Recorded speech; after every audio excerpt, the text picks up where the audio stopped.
Camp back there in the clear, almost 2 lengths away then to Volkov. Northridge well back in the field. Roger the Roman second last, and 2 lengths to Travanator. By the 450 they come, and Chinetti will bring them around the home corner. He led by half a length, running second Furious Dame. They've kicked 2 in front from Corporate Larrikin, Viking Forest and Volkov starting their runs to the outside. At the 300 Chinetti shook off Furious Dame, but here comes Volkov. Volkov quickly descended upon Chinetti and burned him off from Viking Forest. It's Volkov though letting down. She sprints away. Brilliant win, Volkov. Much too good. She deserved this. Volkov 2 lengths, Viking Forest. Chinetti third from Northridge. Corporate Larrikin, and then came Roger the Roman. Travanator, delicate miss. And Furious Dame had compounded after sitting outside the leader to finish back there at the tail. Number 5, Volkov. Ridden by Jake Casey, a pickup ride for Jake after Johnston Porter was injured earlier on in the day. He settled back. She's got one of the best turns of foot of any horse probably running in WA. She's not big, but she's awfully quick, and when they go hard she coils up and she delivers like a rattlesnake. She's beaten Viking Forest and beaten him comprehensively after they'd come together. Chinetti had led them for home, held his own. Northridge was a solid run first up, but they were no match for this brilliant finishing mare by Time Thief. Number 5, Volkov, trained by Gary Crispin, raced by Paul and Ronnie White. David Lyons, ridden by Jake Casey, who handled a retreat getting on board for the first time. 340, 140.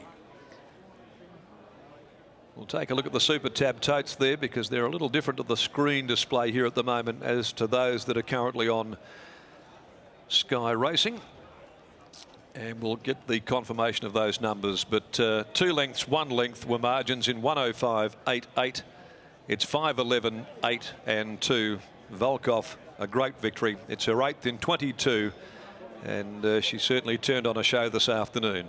Viking Forest has run second by Dane Shadow from Snowflower for the Milford Dale Stud Syndicate, managed by Tony Bartlett, trained by Gino Paletti, Sean O'Donnell the rider.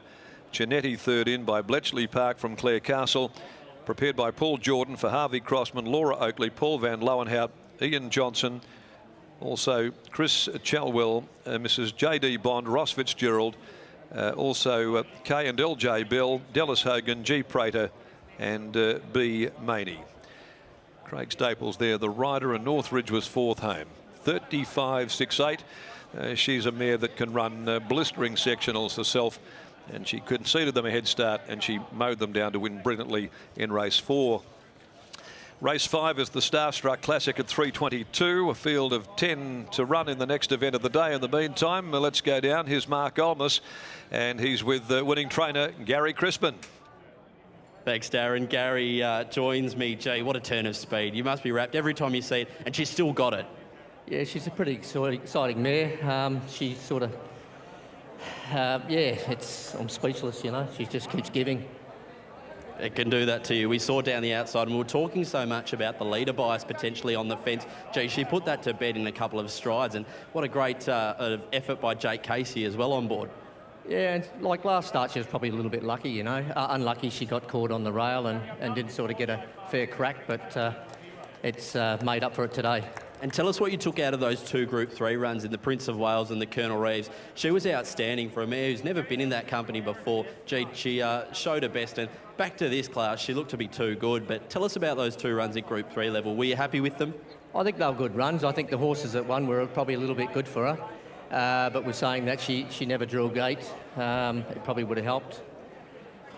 So yeah, we'll sort of push on for the Summer Scorcher now and see how she goes in that. Summer Scorcher, does she have anything else left in the tank beyond that? There might be a couple coming up. Gary, well done. You've enormous training effort with this mare, and she just keeps giving. Well done. All right, thank you very much. Winning trainer Gary Crispin there, an enormous effort there by this mare, by Time Thief. She just has a blistering turn of speed on what we've spoken as a potentially leaderish day, and wanting to be on the fence. Jake Casey with the pickup ride here. Gee, he only had 1 ride for the day. It was on Verve de Vega, and then got the call up for this. Jake, tell us about the turn of speed and the feel she gave you. Yeah, no, she gives us a good feel. All the form leading up into this has been really good, so just had to ride her like the best horse in the race, and she got the job done for me.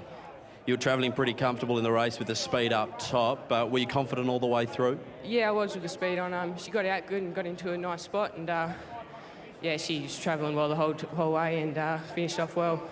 Now, Jake, we might not be comparing apples and apples, but the feeling she gives you with her turn of speed compared to the likes of a Vega Magic, can you compare them? Oh, she's definitely a class horse, but yeah, let's see how we go. Never mind, mate. I put you on the spot. Well done. Nice pickup ride. Thank you. Winning rider Jake Casey there. A really, really good performance. A handy pickup ride on a day like this. He only had Verve de Vega. Got Verve de Vega into third at $4 a place, and then Volkov here gets the money for punters. The big class dropper. The next race on the